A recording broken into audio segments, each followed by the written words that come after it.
আমার Facebook page খাইয়ে দেওয়া হয়েছে, অনেকভাবে রিপোর্ট মারা হয়েছে। আমার পেজ যায় যায় অবস্থায় ছিল অনেক দিন থেকে। কিছু কইলে কিছু লিখলে কোনটা যে ফেসবুকের কমিউনিটি স্ট্যান্ডার্ড ভায়োলেট করে সেটা বলা খুবই মুশকিল আছিল, বুঝবারই পারছিলাম না। এটা আমার নতুন পেজ, ফলো দিয়া লাইক কইরা পাশে থাকেন, ডেসক্রিপশন বক্সে লিঙ্ক দিয়ে দিতেছি। এই ফেসবুক পেজকে দ্রুতই আগের অবস্থায় নিয়ে যাইতে হবে, আপনারা না ফলো দিয়েন। বগুড়ার ফত্তালি বাজারে ঢোকার সময় গান গায়ে কিছু ফকির ভিক্ষা করিচ্ছিল, একটা সুর করিচ্ছিল খুব সুন্দর আর কি। ওরা করেছিল, ওরে আল্লাহ এই যে বাবা দয়া কইরা এনা ফলো দিয়া যান বাবা রে, ওরে আল্লাহ এই যে বাবা। এখন কথা হইতেছে যে কামটা করলো কে? আমার 50 টাকা কে নিল? আপাতত হিন্দুত্ববাদী আর আওয়ামী লীগের রাজ্যসভার উল্লাস করা পোস্ট আমরা দেখেছি। এইটা সাহেব দেখেন না নামগুলা, যাক দেখলেন তো কারা কারা উল্লাস করলো। আপনাদের একটা বুদ্ধি শিখাই দিই, সবসময় প্যাটার্ন দেখবেন, প্যাটার্ন কো রিলেশন খুঁজবেন, কোনটার সাথে কোনটা রিলেটেড। ধরেন কাউকে গালাইতেছে মানুষ, এ গালাইতেছে ও গালাইতেছে, মনে হবে সবাই গালাইতেছে। কেন গালাইতেছে আপনারা বুঝবেন না, কার গোয়াকে মারিচ্ছে, সব ধুলায় অন্ধকার। তখন আপনি এদের একটা ক্লাস্টার করবেন, এদের মাঝে কমন কি জিনিস সেটা খুঁজবেন, তখন আপনি পরিষ্কার বুঝতে পারবেন আপনি কার পুচ্ছে আগুন দিছেন। আমার ফেসবুক পোস্ট আওয়ামী লীগের পুচ্ছে আগুন দেয়, কথা সত্য। হিন্দুত্ববাদী রামসেনাদের পুচ্ছে আগুন দেয়, কথা সত্য। আর ইদানিং প্রগতিশীল বিএনপির পুচ্ছে আগুন দিচ্ছে, এটাও সত্য। আগামীতে যারা ক্ষমতায় যাওয়ার খায়েশ করে তাদের পুচ্ছে আগুন দেয়, এটা সত্য। হাসিনা ইন্টারনেট বন্ধ করে দিছিল। আমরা ইন্টারনেট বন্ধ করিনি, ইন্টারনেট বন্ধ হয়ে গেছে। সেই জন্যেই আগামীতে যারা ক্ষমতায় যাইতে চায় তারা সোশ্যাল মিডিয়ার উপরে বিলা, হ্যাঁ বুঝছাও। আবার তাদেরই কেউ কেউ কয় সোশ্যাল মিডিয়া বন্ধ ছিল জন্য আন্দোলন শক্তিশালী হয়েছে। হাসিনা ইন্টারনেট বন্ধ করে দিছিল, ইন্টারনেট বন্ধ করে ক্র্যাকডাউন করলো, আন্দোলন প্রায় স্তব্ধ হয়ে গেছিল। জুলাই ইন্টারনেট বন্ধ করছিল কেন? ইন্টারনেট বন্ধ করে ইকোনমি বন্ধ হয়ে গেছিল, তার জন্য বাধ্য হয়ে ইন্টারনেট খুলিছে। আবার বাদ ভাগা সুনামির মতো আন্দোলন বিপ্লবে রূপান্তরিত হয়ে ভাষায় নিয়ে গেছে হাসিনাকে। এই সোশ্যাল মিডিয়ায় হয়ে উঠছে লড়াইয়ের প্ল্যাটফর্ম, যোগাযোগের উৎস, লড়াইয়ের বৈধতা তৈরির জায়গা। সেই জন্যেই যারা ক্ষমতায় যাইতে চায়, যারা ক্ষমতায় ছিল, তাদের সবার জন্যেই সোশ্যাল মিডিয়া চক্ষুশূল হয়ে গেছে। এখন এখানে সবচেয়ে বড় প্রবলেম দাঁড়িয়ে গেছে আপনার সোশ্যাল মিডিয়া।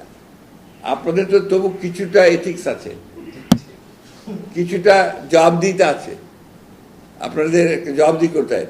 সোশ্যাল মিডিয়াতে কোনো জবাবদিহিতা নেই, জঘন্য ভাষায় কথাবার্তা বলা হচ্ছে।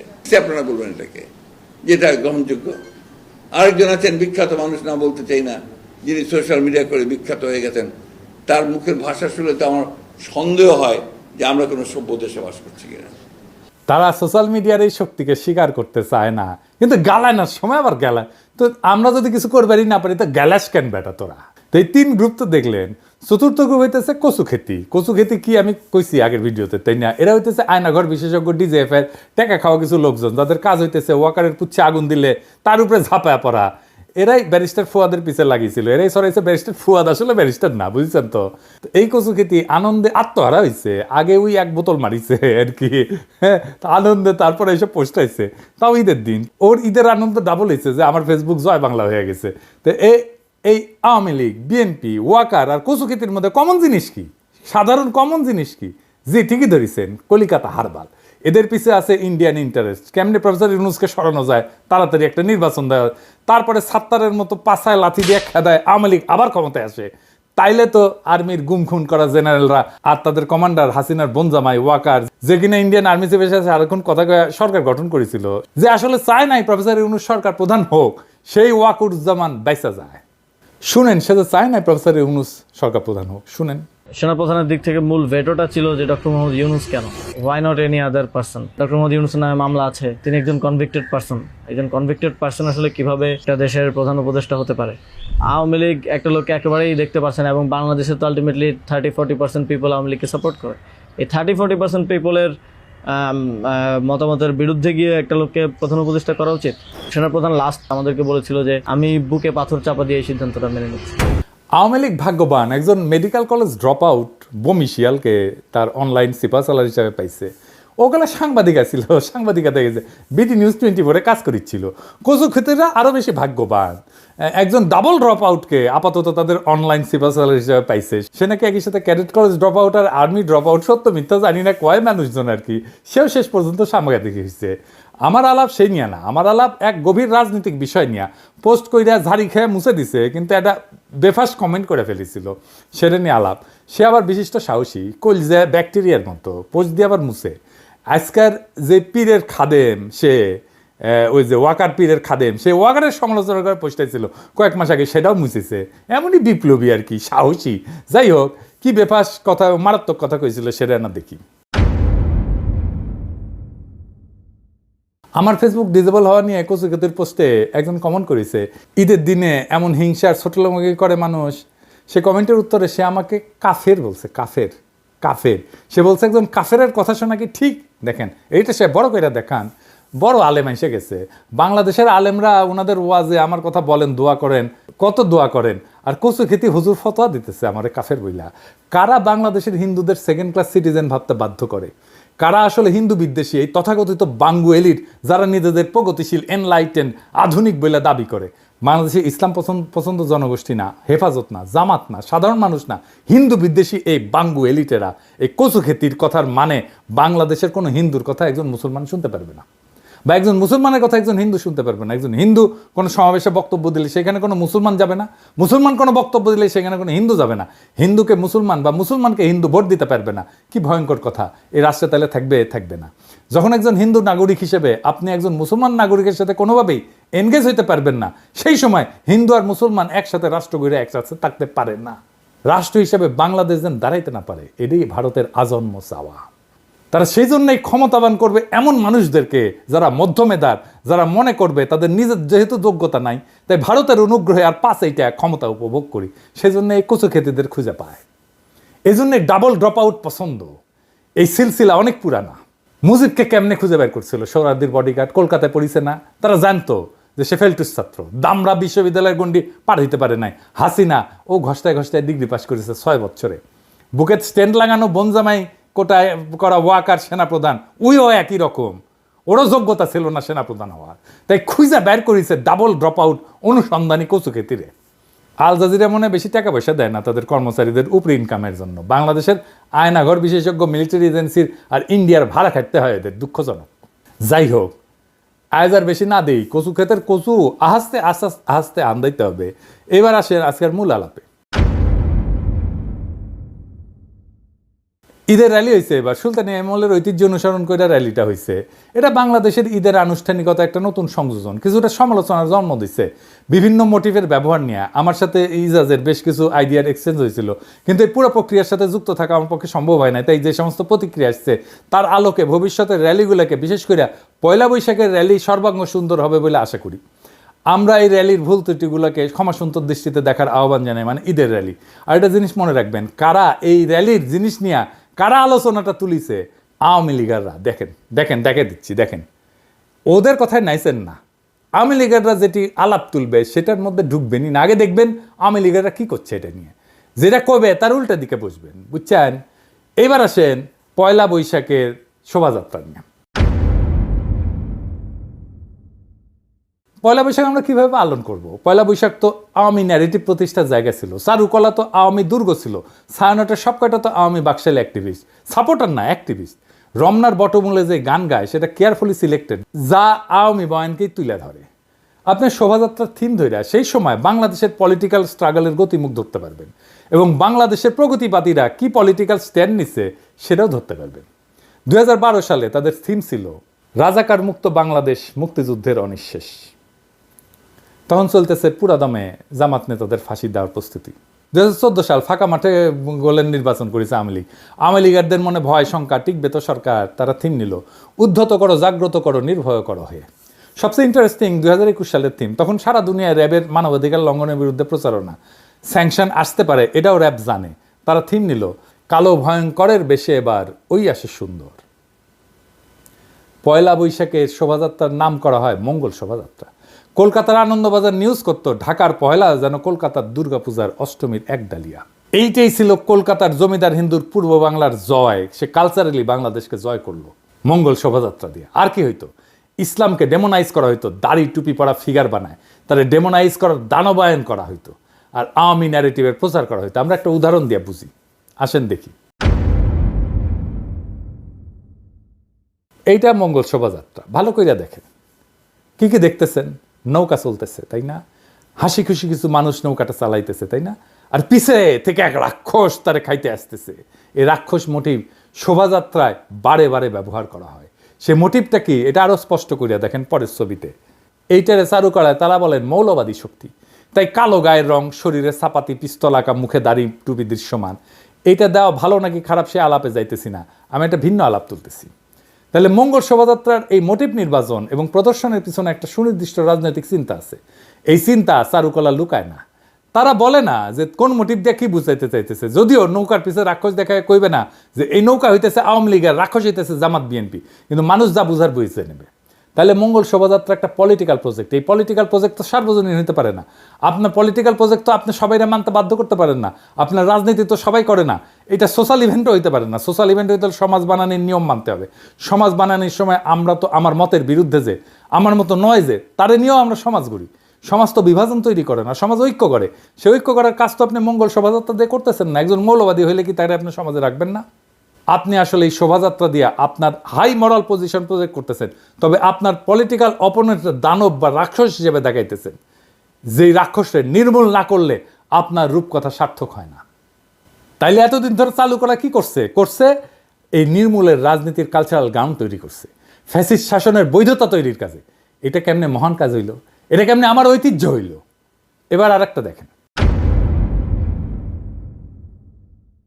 এতদিন তো ওনারা খালি বেনে দুলে গাইছেন, তাপস নিঃশ্বাস বায়ে মুমূর্ষুরে দা উড়ায়ে, বৎসরের আবর্জনা দূর হয়ে যাক, অগ্নি স্থানে শুচি হোক ধরা। যা কিছু পুরাতন, যা কিছু জীর্ণ, সেটা আমাদের স্মৃতি, সেটা আমাদের ইতিহাস, তাই না? সেটা আমাদের আজকে আমরা হয়ে ওঠার ইতিহাস।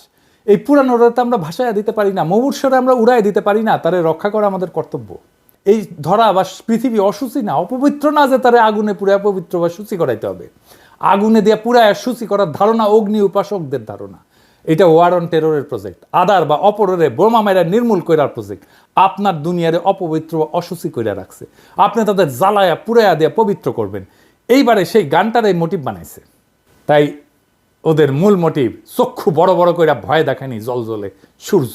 আর যাই হোক, বুদ্ধি হ্যাজ, হাতে তো কার্পেট বোমা নিয়ে শোভাযাত্রা করা যায় না, তাই ওইটা করিছে। এইটারে ইউনেস্কো হেরিটেজের মর্যাদা দিচ্ছে। ইউনেস্কোর ঢাকা অফিসে বসতো সব ইন্ডিয়ান মাল, এখনো মনে হয় বসে। এরাই এই আকামটা করেছে। আসেন এবার হেরিটেজ নিয়ে দেখি। ইউনেস্কো মঙ্গল শোভাযাত্রাকে আমাদের সাংস্কৃতিক ঐতিহ্য বলে ঘোষণা করেছে। এটা দেখার পর আমার মনে যে প্রশ্ন প্রবলভাবে ঘুরপাক খাচ্ছে, সেটা হচ্ছে ঐতিহ্য বলতে ইউনেস্কো কি বুঝে, আর কোন কোন বৈশিষ্ট্য থাকলে কিছু ঐতিহ্য হয়ে ওঠে। বাংলায় ঐতিহ্য বলতে যা বোঝায় সেটা থাকতে হয় ইতিহাস এবং পরম্পরা। এবং বাংলা ভাষায় ঐতিহ্য মানে ইতিহাস, পরম্পরাগত কথা অথবা পরম্পরাগত উপদেশ বাক্যকে বোঝায়। জ্ঞানেন্দ্র মোহন দাসের বাংলা অভিধানের পৃষ্ঠা 298 দেখেন কি লেখা আছে, দেখেন তো এডিটর সাহেব, দেখেছেন? ইংরেজিতে হেরিটেজ বলতে বোঝায়, বাংলা ঐতিহ্য বলতে তা বোঝায় না। ঐতিহ্য শব্দটা হেরিটেজের ভুল বাংলা। যাই হোক, ইউনেস্কো ইনটেনজিবল কালচারাল হেরিটেজ অর্থে মঙ্গল শোভাযাত্রাকে হেরিটেজ ঘোষণা করছে। ইউনেস্কোর ওয়েবসাইট মতে ইনটেনজিবল কালচারাল হেরিটেজ মানে হইতেছে সেই সমস্ত বিষয় যা ওরাল ট্র্যাডিশন, পারফর্মিং আর্টস অথবা রিচুয়াল। সেই অর্থে এই মঙ্গল শোভাযাত্রা ওরাল ট্র্যাডিশন তো না, পারফর্মিং আর্টও না, এটা তাহলে একটা রিচুয়াল। মঙ্গল শোভাযাত্রা অবশ্যই একটা সেকুলার রিচুয়াল। ইউনেস্কোর রিচুয়াল স্বীকৃতি পাওয়াতে বঙ্গীয় সেকুলারদের অভিনন্দন জানাতে পারেন, কিন্তু আমরা এটা গ্রহণ করি না। এই রিচুয়াল আমরা কেন মানবো না। এটা আগে ছিল আনন্দ শোভাযাত্রা, এটা থাকবে। মঙ্গল শোভাযাত্রা চলবে না, পিরিয়ড। চারুকলা এটা নিয়ে গ্যাঞ্জাম করিচ্ছে, আমরা চারুকলার এই মাস্তানি সহ্য করব কি? চারুকলা আওয়ামী বাকশালী উৎপাদন কারখানা। বাংলাদেশে ইন্ডিয়ার লাইসপেন্সারি করা ছাড়া এদের আর কোনো অ্যাচিভমেন্ট নাই। কুকি চিনেন, নাথান বোম চারুকলার ছাত্র ছিল। আবার হাসিনারে মা ডাকা চঞ্চল চৌধুরী চারুকলার ছাত্র। এই যে এত বড় বিপ্লব হইল, এত ছাত্র জনতা জীবন দিল, সারা দেশ গ্রাফিতিতে ভরে গেল, চারুকলার কোনো কন্ট্রিবিউশন আছে, অংশগ্রহণ আছে? নাই। এই চারুকলাকে কেন আনন্দ শোভাযাত্রার মাতব্বরি করতে দেব? পয়লা বৈশাখের আনন্দ শোভাযাত্রা শুরু হয়েছিল ক্ষমতার বাইরে থেকে। হাসিনা এটারে ক্ষমতার অংশ বানাইছিল। এইটা ক্ষমতার বাইরে থাকাই ভালো। এই কাজটা করতে হবে ক্ষমতার বাইরে থেকে। এইখানে সরকারের সংশ্লিষ্টতা যত কম থাকে তত ভালো।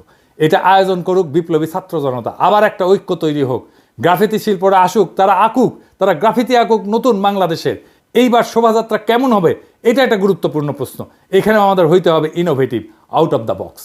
আসেন সেটা আমরা ভাইবা দেখি। এই শোভাযাত্রা নিয়ে বাংলাদেশের সংখ্যাগরিষ্ঠ মানুষের বিরোধের জায়গাটা বুঝতে হবে। কোনো প্রাণীর মোটিভ বানায় সেইটারে সেলিব্রেট করাটা মাইনে নিতে পারে না ওনারা। আমি মনে করি ওনাদের এই আপত্তিটা ভ্যালিড। তাইলে আমরা কিভাবে এই শোভাযাত্রা করব? এই শোভাযাত্রা হবে ডিজনি প্যারেডের মতো এইরকম।